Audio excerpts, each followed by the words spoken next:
Good afternoon, everyone. Amujibu.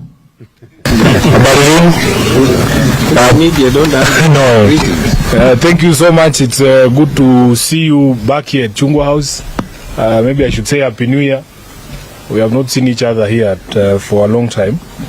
So before you is a caucus of the Azimio One Kenya Alliance members of Parliament. We have a statement here that we are going to read in turns because we want it to be clear and understood by the audience, that is the Kenyan people. So I will start off here with me. Mheshimiwa Nabina Bwera is the member of Parliament for Lugari. Then we have Mheshimiwa Anthony Oluoch, he's a member of Parliament for Mathare constituency. Jared Okello, member of Parliament for Nyando in Kisumu. Mheshimiwa Enoch Wambua is a senator for Kitui and also the deputy minority leader in the Senate. And of course, Mheshimiwa Sam Atandi, the member of Parliament for Alego Usonga. So we'll take turns reading this statement. It is fairly lengthy and detailed, but we wish that you be patient with us. So the statement is titled, "Where is the bottom, Bwana Ruto?" Where is the bottom? Ladies and gentlemen, we come before you as a caucus of the Azimio One Kenya Alliance, drawn from both houses of Parliament, who have seen the need to seek answers on pressing economic and governance matters on behalf of the citizens of Kenya. We have a shared concern that Kenyans are being lied to and taken round in circles, particularly on the issue of the economy. While we will continue participating in the public barazas where the issue is equally being canvassed, we want to bring this matter more decisively to the public discourse. Where need be, we will take it ourselves to government offices if that can help us get coherent and believable answers on the matter of the economy, which we can then share with the citizens of Kenya. Although we want to address ourselves to the present situation, we wish to present some brief historical facts for purposes of context. This is not the first time Kenya's economy has gone to the dogs. When the National Rainbow Coalition took power in December of 2002, the economy was at its lowest.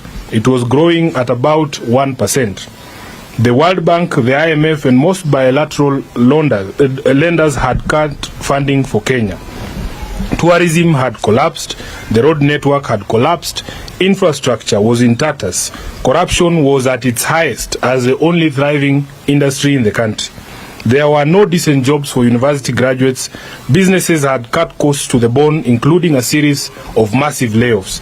Banks typically charged about 30% for individual borrowers seeking 30% interest for individual borrowers looking for a loan. Majority of the Kenyan masses could not easily open a bank account. Tarmac roads were impassable and being repaired with maram. Getting a telephone line was a nightmare. Those on the waiting list to get a telephone line at that particular period in time were estimated to be in the range of 500,000 customers. But NAC did not set about writing a book of lamentations about how bad the situation was. NAC did not set about telling people how bad the situation in the country was. The people were already feeling that the situation was bad. Instead, the new regime set about programs to ensure that the people started benefiting from the electoral victory.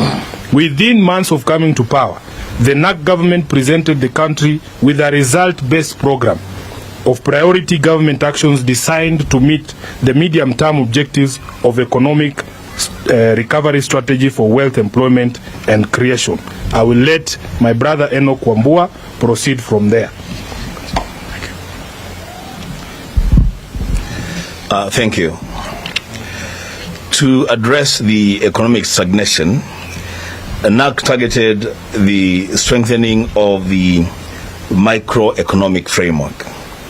They unveiled a more responsible fiscal policy. They unleashed the private sector to participate in investment, particularly in the productive sectors, and especially in infrastructure development and maintenance. To improve equity and reduce poverty, NAC unveiled a program focused on universal free primary education, improved access to basic health, expanded productive capacity in agriculture, and the development of the then overlooked arid and semi-arid areas of the country. The Rainbow Coalition further focused on upgrading the living conditions of urban dwellers through the slum upgrading program. To enhance governance, Rainbow embarked on far-reaching reform of the judiciary, a strengthening of the rule of law and security, improvement in the prisons, police, and implementing reforms in public administration. The Rainbow Coalition shared with the country and the international community a well-spelled out plan to ensure its program could be funded in a sustainable manner. At some stage, the economic recovery strategy investment activities were revised and reprioritized, and the implementation costs brought down from Kenya shillings 706 billion as originally indicated to Kenya shillings 340 billion. The program that Rainbow presented to the country spelled out priority programs, identified key activities within each program, provided budgetary estimates and financing gaps within the overall resource envelope, laid out the implementation timetable, and committed to a set of monitorable targets. A prioritization workshop was held where all the activities in the logical framework of the program were prioritized in line with the sector objectives. The Rapid Result Initiative was launched. It is these sets of government organization that quickly made Kenyans be polled as the most optimistic people in the world upon the arrival of the NARC administration. Within the first 3 months, NARC's promise of free national primary education had taken off. Prison reforms had taken off. Anti-corruption measures were in place. Reforms to the judiciary were in place. A code of ethics for public service was in place. By the end of 2003, an economy that was growing at less than 1% had picked up to 1.3%. By 2004, the economy grew by about 4.3%, then shot up to 5.8% in 2005. I'll let my colleague continue from there. I thank you. Without much coercion and drama, the Kenya Revenue Authority began to report a significant increase in tax collection. A prolonged era of low interest rates followed, allowing Kenyans to get bank loans and change their lives.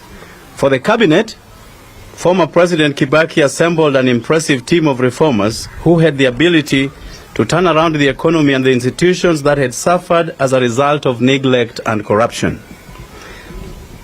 Let's end the history there and turn to the present situation. There is no doubt the economy is in bad shape, but there is also no doubt that it is not worse than what the Rainbow Coalition inherited in 2002 and turned around in a matter of months. Today, months after Kenya Kwanza came to power, day in, day out, we are bombarded how badly things were when the Kenya Kwanza regime took over. William Ruto never tires of telling us how President Uhuru Kenyatta ruined the economy and ruined the country.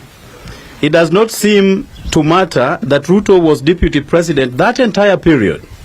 It doesn't seem to occur to him that he found the State House budget pegged at 4 billion shillings, which he increased to 9 billion shillings ostensibly for tea and mandazi.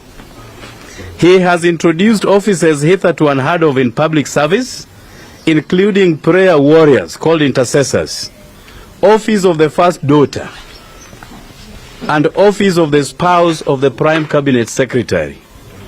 Rigathi Gachagua keeps threatening to name officials in Uhuru Kenyatta's government who looted the country. After campaigning on a promise that they would stop the borrowing spree, the Ruto regime is on even a worse borrowing spree. Last Saturday, it was reported that Ruto is seeking 7.6 billion in loans from 76.6 billion in loans from foreign banks. Kenya's public debt hit 9.145 trillion in December, against the allowed limit of 10 trillion shillings, leaving President Ruto's administration with little room to borrow. The shilling is officially exchanging at all-time low of about 127 shillings to the dollar, translating to over 24% depreciation since March 2020. But many banks and foreign exchange bureaus are quoting as high as 137 shillings as the dollar becomes scarce. We do not pay cabinet secretaries or principal secretaries to tell us how bad things are. Kenyans know that already. We do not pay government to tell us where and how things went wrong and who is responsible. We do not pay this administration to supply us with morticians, deniers, and revisionists, which is what we seem to have every day. Honorable Lord, in January. In January,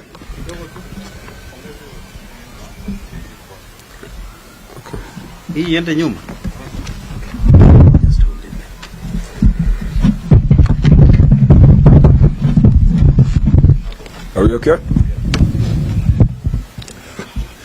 In January, Professor Ndung warned Kenyans of tough economic times ahead as energy and food costs saw an inflation rages in the fallout from the war in Ukraine. During campaign, Ruto said Ukraine war had no effect on Kenya. On Tuesday, Nation quoted Njuguna Ndung'u once again saying, "From all the things we have analyzed, 2023 is not looking good. There are clear signals that is going to be a tough